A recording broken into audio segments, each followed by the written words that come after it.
What is force, Safa?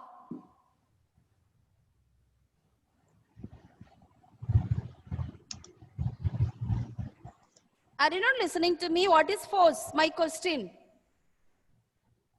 Safa? Gopi Krishna, tell me what is force?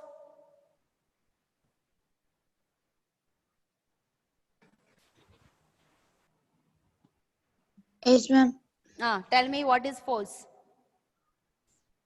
A force is an interaction that when Why are you going to so complicated? No. Why are you going so complicated definition? Say in simple way what is force? Why you are going to interaction? Or that is how does the force act? Just say in your idea. a force pull something opposite. What Gopi Krishna?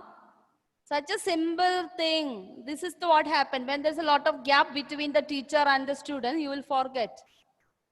Tia, what is force, Tia?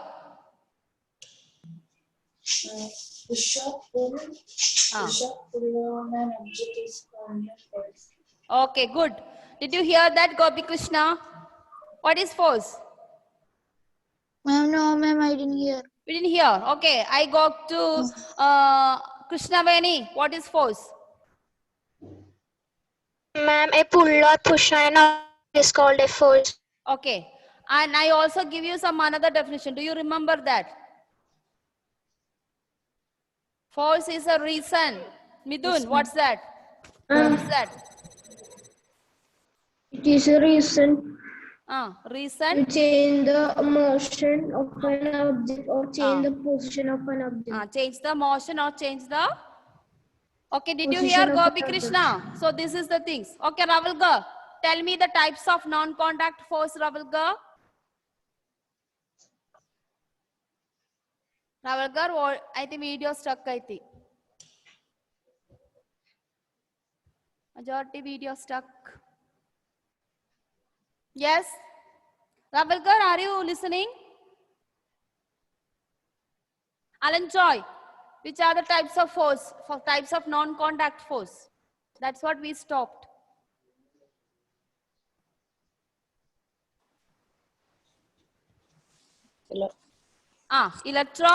Electrostatic force. Okay.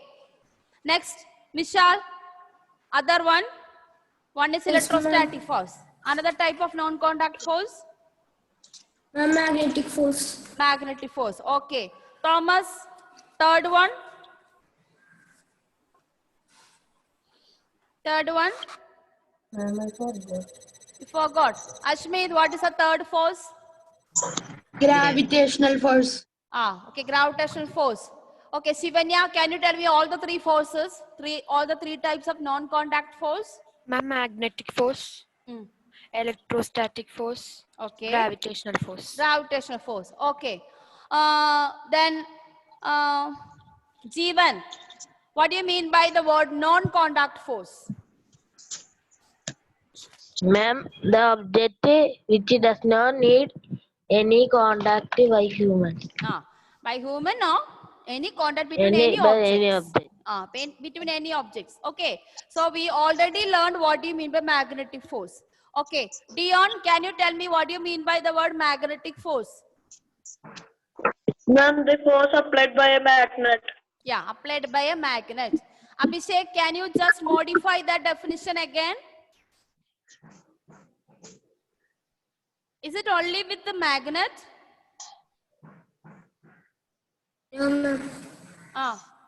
Little more. I have given iron, cobalt. Iron, cobalt. Yeah. Iron, cobalt, all these are known as what kind of substances? Magnetic substances. So, magnetic force means it is the force of attraction or repulsion between magnetic substances. Okay, that's what we learned.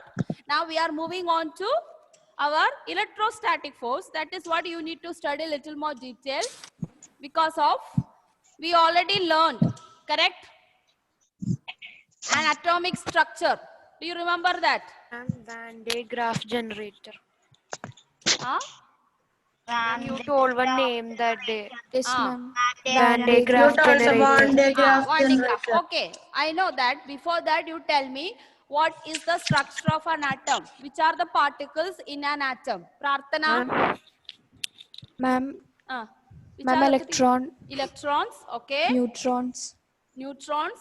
protons. Protons. Okay. Adnan, tell me what is the charge of the electron? Electron. Electron have positive or negative charge? Positive. Positive. Positive? Is it correct? Evelyn, what is the charge of an electron?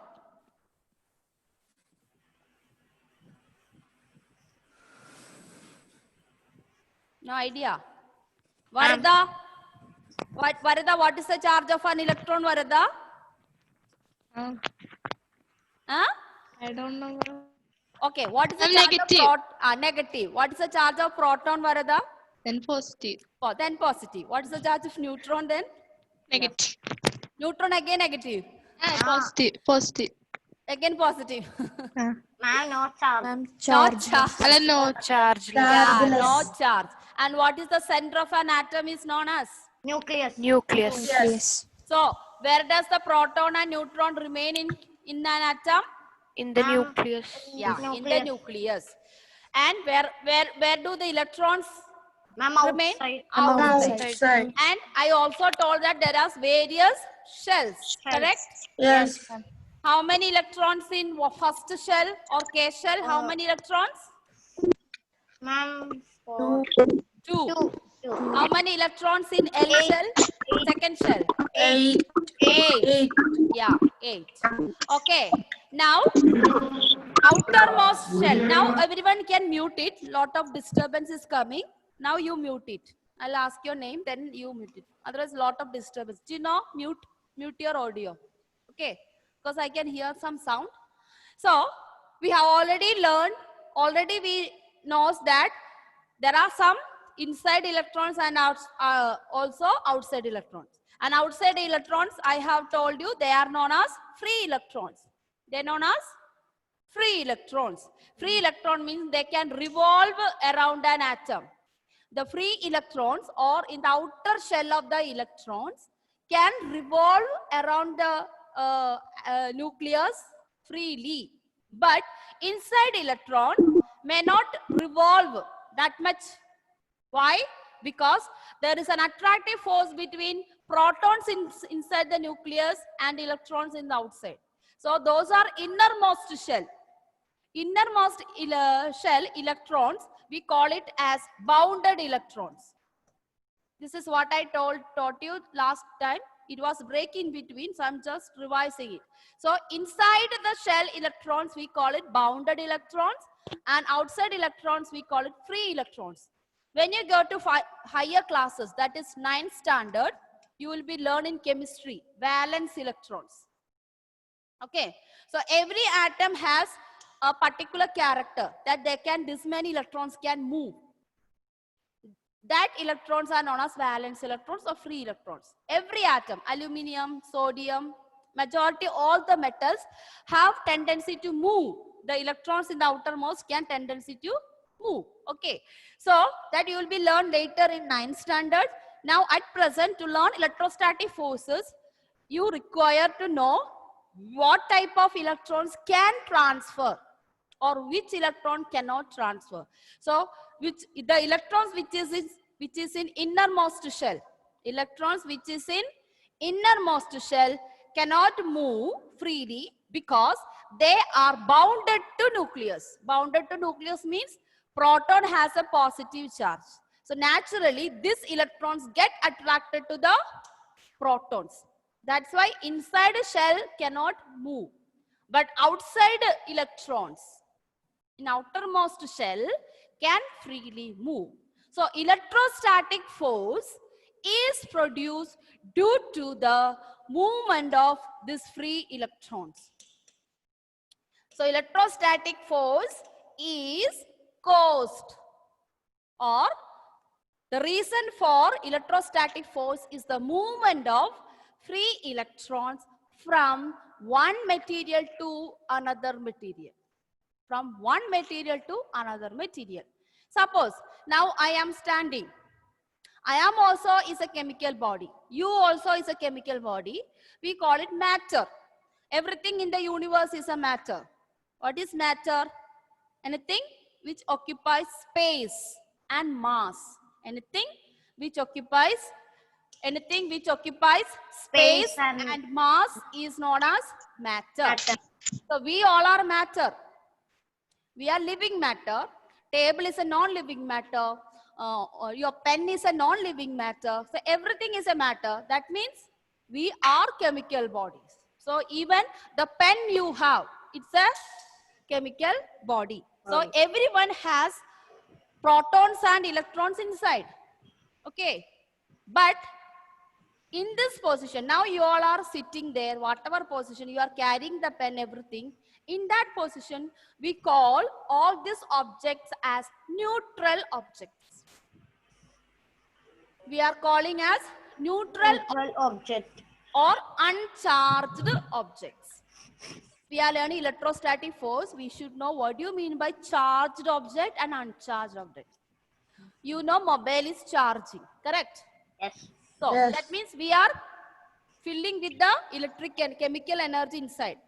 When you charge the mobile, electric energy converted into chemical energy that is stored in the mobile. Then when we use that mobile, that chemical energy converted into sound energy, visual energy, all that. While you use these online classes, that is the energy transformation takes place. So similarly, we are now uncharged object or neutral object. Neutral object means at present in our body have equal number of protons and equal number of electrons. So an atom is electrically neutral. An atom is electrically neutral. Electrically neutral means it has equal number of protons and equal number of electrons. Suppose an atom has 10 protons. It will have 10 electrons with a negative charge. 10 protons with a positive charge, 10 electrons with a negative charge. Then both will get cancelled. That's it. There's an attraction, correct? Positive, each proton attract the each electron. So 10 protons attract the 10 electron. So one is plus 10 and minus 10. What will it become in maths? Zero. That means in physics, that zero value, we call it as neutral. Okay. Or we call it. Our body is neutral. Yes. Now our body is neutral. That means we are chemical body and we are conductors. Conductors means which allow the current to transfer. current to pass. But now you are sitting. There is no current in your body. You are okay. Okay. You are not getting electric shock, nothing like that. What do you mean by it? Your body is now neutral. Now it has to be charged. Charged means we need to excite these free electrons in your body to move out of your body. So if once this electrons which is inside your body, once it transfer from our body to another body, then you become a charged object. Clear? And in physics, charging of an object takes place two ways. In physics, charging of an object takes place two ways. One is friction. You already learned contact force, friction. Yes. Okay. Yes. So now in your 8th standard, mainly we are discussing charging by friction or charging by rubbing. Okay. Another one, charging by induction. So we call it as two ways of charging.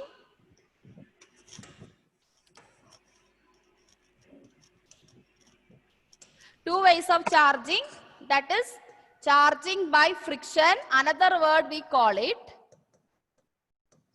charging by friction.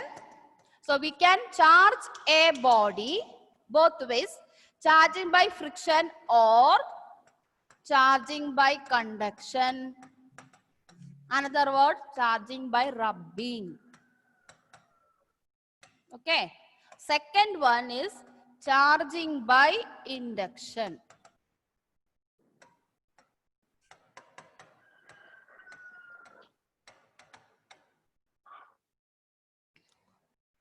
Charging by friction, or we call it charging by conduction, or charging by rubbing. All are same. But second one is charging by induction.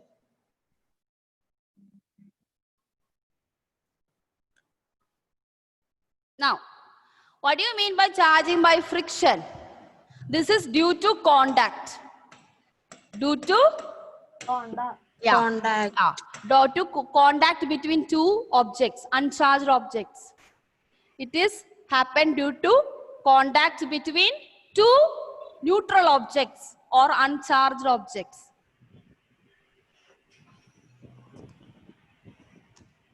Why do we say we are neutral? What answer you will give? Why do we say an object is neutral or an atom is neutral? What answer you will give? Abhinav, what answer you will give? If I say an atom is electrically neutral. Abhinav, if I say an atom is electrically neutral, or you are an neutral object, what answer you will give? Why do we say that you are a neutral object, Abhinay?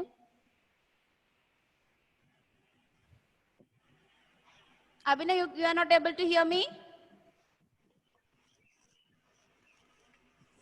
Ma'am, it's not clear.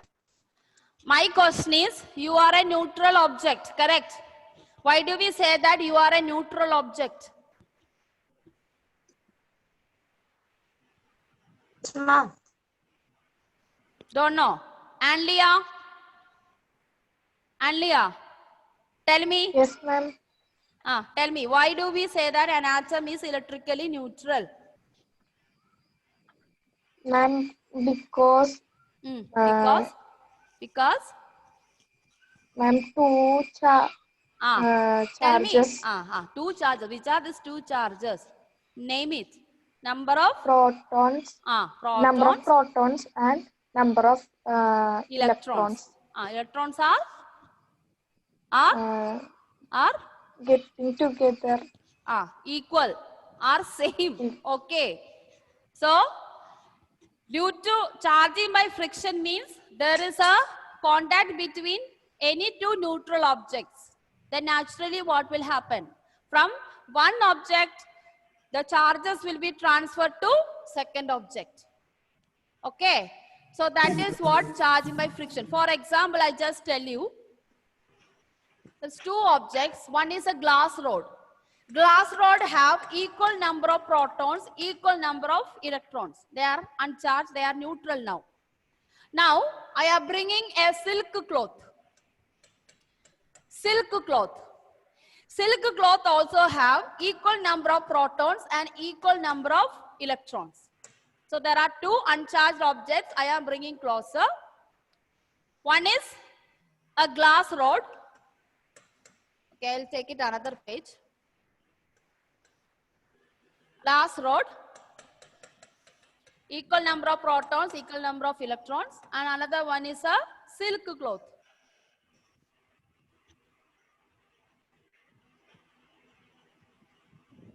That also have equal number of protons and equal number of electrons. They're together. So they are attract each other. That's what happened. Okay. Now, this is glass. This is silk. Now, this glass rod is rubbed with or undergo friction. Yes. Rubbed with the silk cloth. Yes. Silk cloth. After rubbing, glass rod become fully positive charge. And silk cloth become more negative charge. More negative charges. It doesn't mean that it doesn't have proton. It has proton. Similarly, it doesn't. Hello? Mute your audio. Whoever is playing with the some stereo sound or something, I'm getting. Okay, children, very important topic. So glass rod now become excess of positive charges. Excess of positive charge. Now, silk cloth after rubbing, excess of means too much. Excess of Negative charge. negative charge. Now, my question is this, Ashmit. Yes, ma'am. Now, what would have happened? You just look at this picture and just tell me what must have happened between glass rod and silk cloth after rubbing. Ma'am, Ah. when they both came in contact, they transferred the Ah. particles to each other. Which particle transfer? Uh, Protons or electrons? the protons from the silk went to the glass rod, and the electrons from the glass rod went to silk. That's the wrong idea we all have. I already told you, protons are inside the nucleus. They don't move. Did I tell you? Did I teach you bounded electrons and free electrons just now Yes. before? Yes. That ma'am. what did I say? Only electrons can be transferred from one material to another Another material. material. Protons will not come. My word, do you remember the word? Excess. Excess means what? More. More means it doesn't mean that it doesn't have electrons.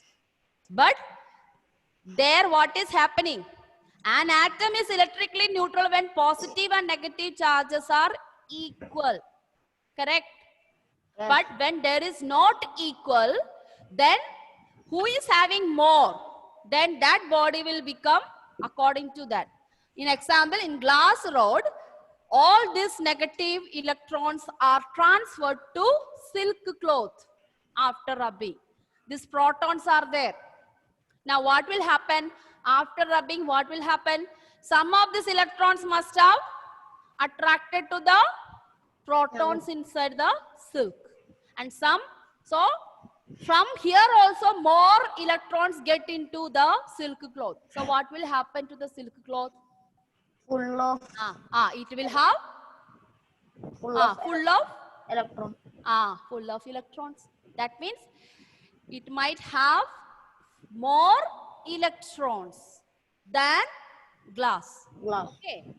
So that is why the word excess of positive charge, excess of negative charge. Correct? Therefore, in this case, we can say that both the glass rod and silk cloth are now charged. After rubbing, they are charged. How? The glass rod become fully positively charged. Glass rod become fully positive charge. positively charged because it has got excess of protons, while here it is fully negatively charged. Yeah, so we can say it is a negatively charged object. This become a positively charged object. Okay, that means after rubbing, the electrons in the glass rod got excited and it has transferred to the silk cloth. Therefore, the glass rod is remain with more protons while the silk become more electrons. So in this case, we can say that glass rod is having deficiency of electrons. Glass rod is having now deficiency. Deficiency means less. And while the silk cloth is have excess. But why this is happening? Why the electrons are not transferring to the glass? Why only glass rod electrons are transferring? This is because of the nature of each substance. Nature of each substance. That means with what the silk is made up of, with what the glass rod is Made up of. Yeah, correct. So when you go to 9th standard, you will be learning the structure of an atom in detail. But I'll try to give you one point in this case. But I'm trying to say that in chemicals, all the metals, metal and solid atoms like sodium, iron, copper, magnesium, with what the glass is made up of. So glass is not an element. It is a mixture of some of the atoms. All these have a tendency to give the electrons. You will learn in 9th in detail. Just because we are discuss electrostatic force, you may have doubt. Why, ma'am, only glass to silk? Why silk, not from silk to glass? This is a reason. So some of the elements, sodium, potassium, this kind of a solid object, solid atoms, we call it metals. These metals have a tendency, by nature, they give the electron. That means they lose the electrons due to chemical reaction.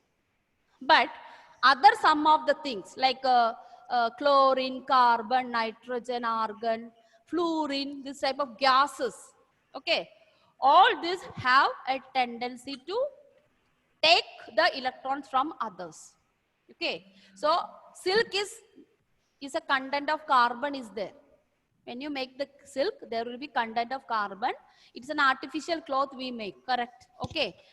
There are pure silk that we get it from the worm, that you know. Okay. But we can also make artificially silk with the mixing of some chemical things. So maybe that is the reason. That is the reason why silk is taking the electrons. That means the electrons from the glass is moving to silk and silk is accepting it. Glass have tendency to lose the electrons. That's the reason. Okay. So this is what happened when you talk about electrostatic force. So electrostatic force is the force which is acting between, I given the definition. First, electrostatic force is the force acting between any two uncharged objects, or one charged object and uncharged object. Any two uncharged objects or any one Ma'am, can charged you object. repeat the explanation again? At a time up definition, can you tell me, Ashmit? Ashmit, you just go through the records lesson. If you can't understand, next class I'll repeat. Okay. Now the students are joining. Other students are joining. So just write this definition. I'll explain to you. Okay. Next time. So once again, the electrostatic force is the force between any two uncharged objects or one charged object and uncharged object. And how this form? Electrostatic force. Electrostatic force. And this force can take place two ways: attraction and repulsion. Attractive and repulsive. That I will discuss later. Okay. Yes. So Ashmit, Okay, ma'am. I wind up the session before Ma'am, I tell. understood. I just asked that Okay. So electrostatic force, just like magnetic force, can be attractive and can be repulsive. If both are positive or both are negative, then repulsion. If both the bodies are positive, it can be repulsive. If one body is positive, one body is negative, it can be attractive. Even between two uncharged objects also, attraction takes place. Okay. So we are only discussed charging by friction. So between uncharged objects is actually taking place is charging by friction. Okay. Next one, charging by induction only takes place, the second one, between charged and uncharged. That I'll tell you in the next class. Okay. Okay. Thank you, ma'am.